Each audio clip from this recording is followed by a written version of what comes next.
I'm Dr. Deb Butler, and you are listening to Thinner Peace and Menopause and Beyond. This is episode number 315. Welcome to Thinner Peace and Menopause and Beyond. This is Dr. Deb Butler, Master Life and Weight Coach, and as always, your coach.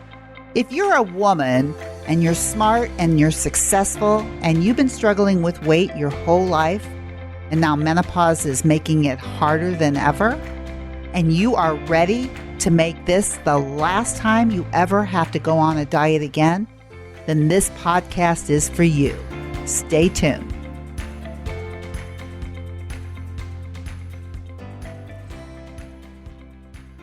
Well, hello, all my dear friends all over the world. How are you today? I myself am getting ready for a holiday weekend. I'm going to go down to the lake. We call it the lake. It's the Lake of the Ozarks. And my in-laws and my son and his wife, who is like my daughter, and my 3 grandchildren, we are all gathering together and we are having a little party.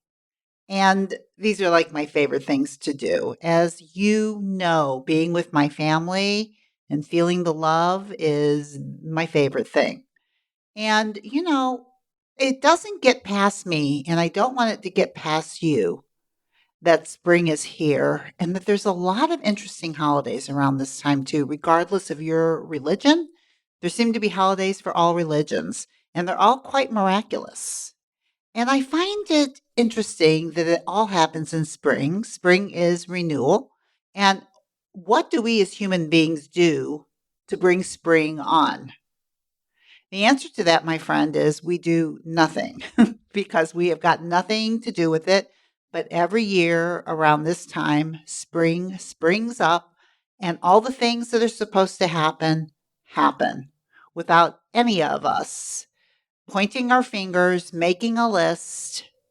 It just happens. And these holidays are kind of reminders because of all the miracles that happen during all of them, is that miracles are possible too. And maybe even the whole thing about spring in itself is a miracle. Like, how the heck do these trees know what to do? How do these flowers know that it's time to bloom, or the birds know that it's time to come back, or that anything knows anything? It's not from any help from us. That's all I know, my dear friends. So, as I sit here talking to you today and wanting to talk about urges and willpower, I can't stop but just take a minute.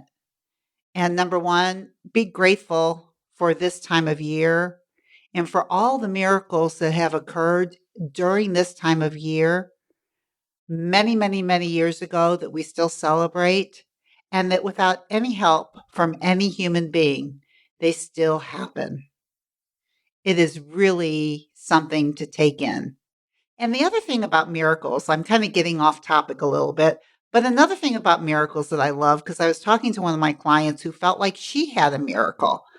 And with her miracle is that she basically just had a different way of thinking about herself and her body. Her perception changed.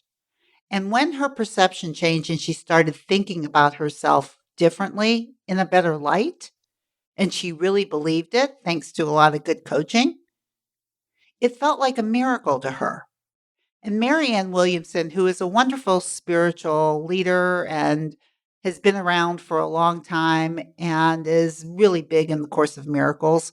But one of the things that she said that I have never forgotten is that she defined a miracle as a change in perception from fear to love.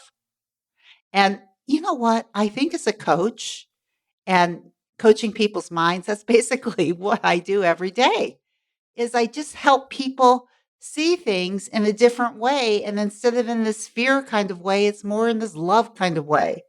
And, love feels so much better than fear. And thoughts that make you feel those positive feelings when you can really believe them feel really, really good. So, what is a miracle? I want you to think about it. And maybe you have all kinds of miracles happening around you and you just never called them a miracle. Start looking. You might see a lot of them. Now, I'm a little off topic, but this is really what I wanted to talk about today. And this could be a miracle too, because when my clients can actually sit around food that they once thought they couldn't sit around because they believe the food had power over them. And then once they get to the point where they realize that they have the power, that they're empowered, and that food doesn't do it to them anymore, it's like a miracle. But really, all it is a change in perception. So, what I wanted to talk to you about today is a little bit more about urges and willpower and how to create changes in perception in your mind to create those kind of miracles where the kinds of food where you believed they had power over you, you can change the way you think and you know that you're the one that makes the decision and food is just food. So, what I wanted to do is I wanted to read a letter that I received from a listener about one of my urge podcasts. I've really received a lot of letters and questions about urges. It seems to be something that interests all of you, and all of you find it a bit difficult too, which it is. But I just want to read you what she wrote to me, and then I want to answer it to her on this podcast. But I know it'll help all of you. Her name is Josephine, and this is what she wrote to me. Hi, Dr. Deb. My friend and I have been listening to all of your podcasts, and I'm pretty sure I have listened to every single one of them. While I'm listening to you, I'm answering you out loud and saying, yes, that's me. That's what I do. I also listen attentively and sometimes listen to your podcast twice so that I know exactly how to handle the situation. And once again, I say out loud, that makes sense. That's so interesting. I can see how that would work. So I begin the conversation with myself when I'm having an urge for the chocolate cupcake that's in my fridge. Every conversation starts the same. I know, sweetheart, that you really want that treat. I know how hard this is for you, but we promise that we're going to allow the urge and work past it. It's not going to make you feel good. Something like that. Before I can finish, my brain instantly says, stop. I'm not listening to you right now. I'm having the cupcake. And it's as if I eat it so quickly so I don't have to listen to the conversation in my head anymore. I know you've been talking a lot about urges in these last few podcasts, and I understand completely what you're saying and actually love the beach ball analogy. But I'm having a hard time understanding how I get my brain to listen and allow the urge and eventually be able to do without the treat. Thank you for your podcasts. My friend and I look forward to listening to them every week.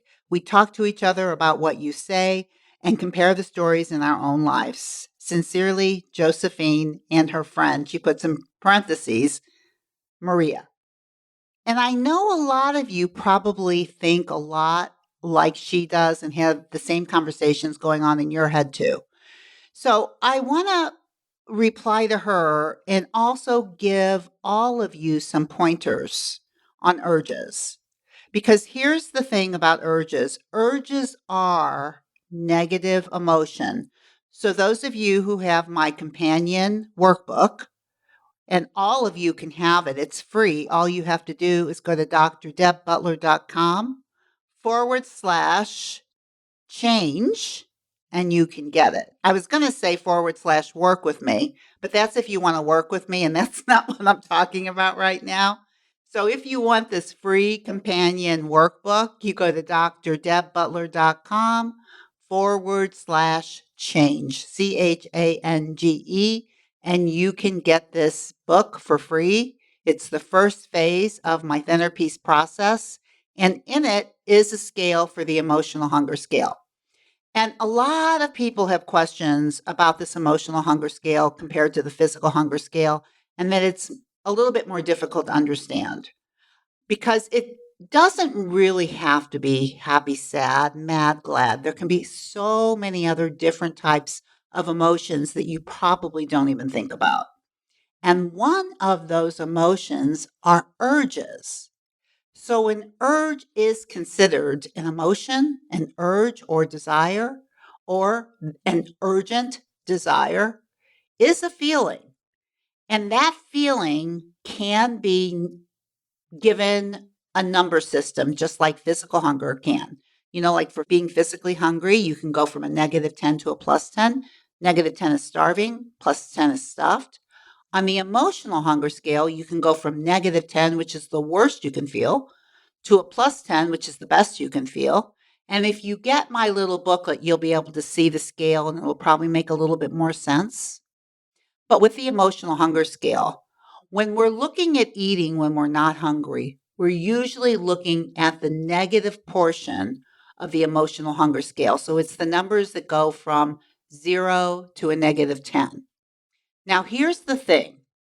An urge can be rated at a 0, which means you don't feel it at all, or an urge can be rated at a -10, which is so strong you end up sitting in the refrigerator and living in the refrigerator. It's just that strong. Now, I think what Josephine is talking to me about when she's talking about this cupcake is what I want you all to understand is you just don't start, you're not going to be able to allow all urges all the time in the beginning. That is for sure. But one of the things that I noticed with Josephine that I want her to notice is that she's noticing that she has urges. She notices that she's giving into them, which is also a beginning of becoming aware. Now, if I were coaching Josephine, the first thing that I would do is I would try to figure out how strong this number is of this urge for this chocolate cupcake. Because this is my guess, and this is how I see it with clients, is when I start going through food journals and I start seeing a lot of joy eats on there, and we would look at the chocolate cupcake as a joy eat. It might not be a mindful joy eat. It may be more of a fog joy eat, but still it's in the joy category because it's considered a non-nutritious food. It tastes good. So with Josephine, my guess is that probably what happens to her is that with these cupcakes, she has very, very strong thoughts about these cupcakes, about how much she loves them, just like she calls them a treat. The first thing that I would do is I would never call it a treat again. I would just call it a cupcake. And a cupcake can just be a cupcake. But when we start saying things like, I love those cupcakes, or they're my favorite treats, or I deserve a treat, or it is a treat. Like when you think about dogs and you give them a treat, you make them sit, you make them stay. You know what I'm saying? It's like, why do we even want to call it a treat? Let's just call it a cupcake. Now, this is what I want to say about cupcakes for Josephine. My guess is that those cupcakes, when she thinks about them and they're around, the thoughts that she has that maybe I love them or I'm not going to be able to resist them or it's so hard, she probably already has a lot of things in her head that she says to herself that immediately creates a very strong urge. My guess is that urge for her is way beyond a -5, maybe a -6, -7, -8, very, very strong. Now, what I show my clients as we start journaling food and start looking at the emotional hunger scale, what I always tell them and what I would tell Josephine right now is I would rate that number when you want that cupcake. And if it's really strong, like a -7 or a -8, it's probably going to be pretty difficult. But here's the thing, you can start strengthening your urge muscles by realizing when you do allow urges. Now, allowing an urge meaning that you go ahead, you feel it, you feel how bad you want it, you let it go through your body without eating it. That is basically the definition of allowing an urge. Whereas resisting an urge, which is more like willpower, it feels very tense and tight in your body. And the whole time, it's almost like you feel like you're holding on to something to keep from eating it, even if you don't eat it. But resistance, that tightness, that willpower, sooner or later it will break and you'll eat it at some other time anyway. But when you learn how to allow these urges, how to let yourself feel them without eating them, that's where the muscle gets stronger. But here's the trick. I probably wouldn't start on the thing that has the strongest number on an urge. So if chocolate cupcakes for Josephine are negative eights, then when you're practicing and when you're doing your food journals, you really start looking for when you do see something that you want and you do have an urge, but it's not as strong. And this is the thing is you have to start really realizing in your body what these urges feel like when they're really strong and when they're not really strong. And that's why in past podcasts, I have recommended an urge worksheet that I use with my clients. And the purpose of an urge worksheet is to be able to, anytime you allow an urge to go through your body, anytime you want something but you don't eat it, you actually use the urge worksheet and you write it down. So for instance, there's 3 topics or there's 3 columns on this urge worksheet. 1 is the object of your desire. 2 is the unmanaged thought of the urge. And 3 is the managed thought of the urge. So for instance, if there's a cookie and that's the object of desire, and I might have a thought that, oh, I love cookies. And as soon as I think the thought, I love it, I immediately can feel this vibration in my body wanting to eat it. That's the urge. It's created by the thought that I love it. And it's unmanaged because it's not really what I want.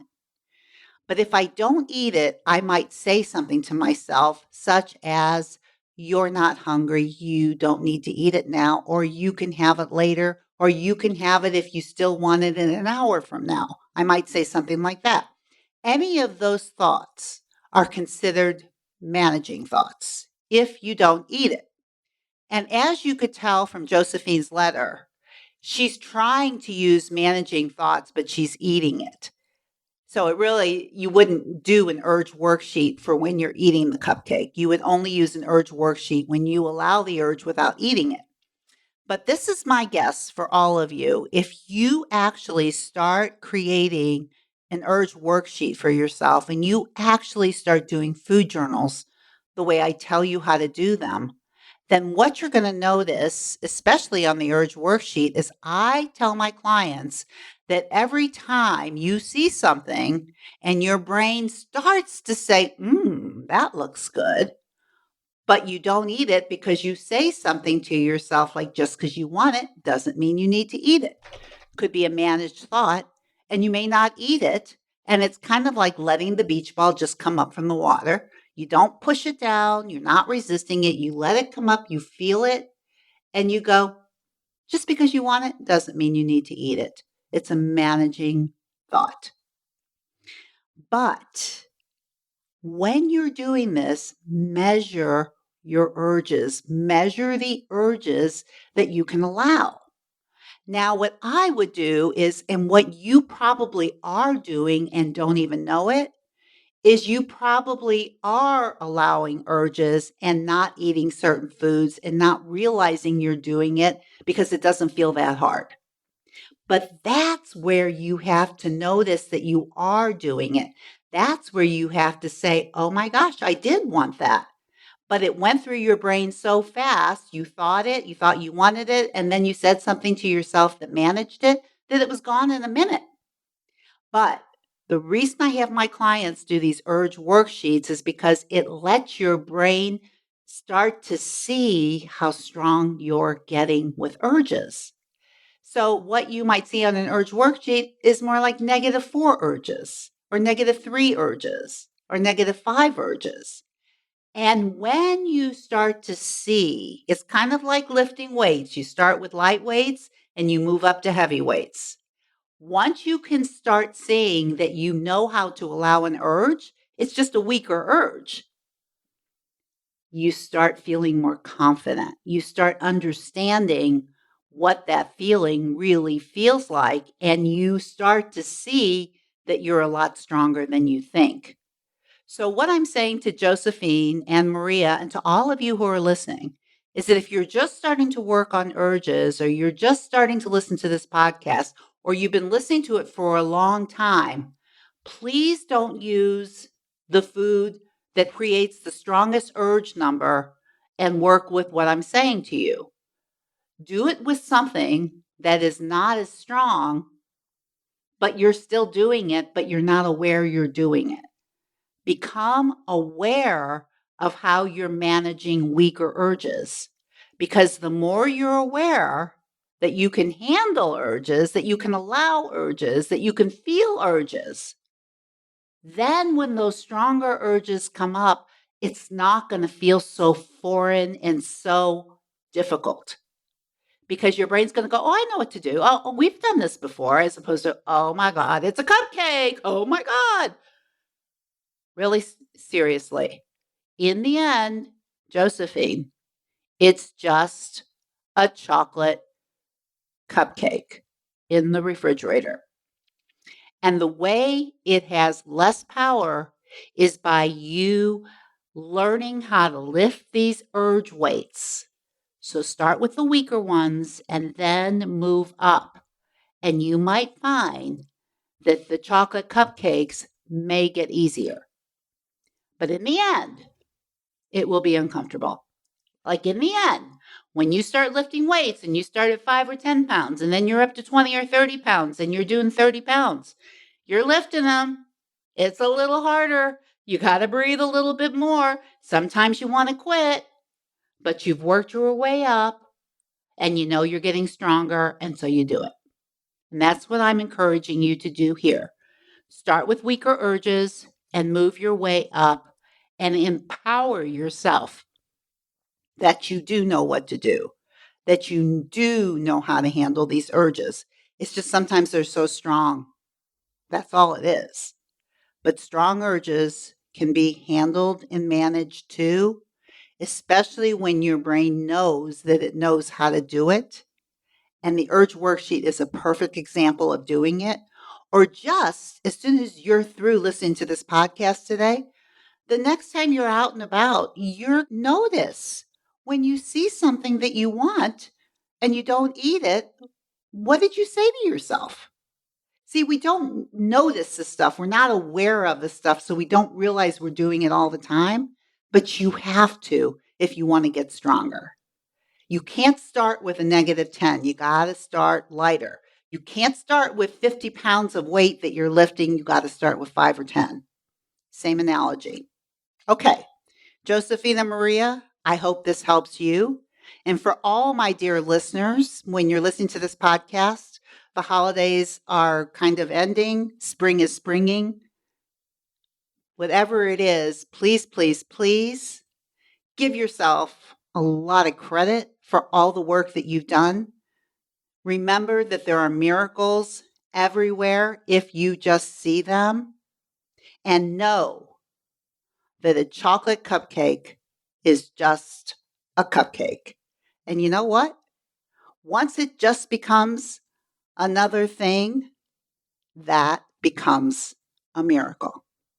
So listen, you guys, you know I'm not going to end this podcast without saying this. Whatever you do and wherever you go, please, please, please be very, very kind to yourself. And I will see you next week. Bye-bye.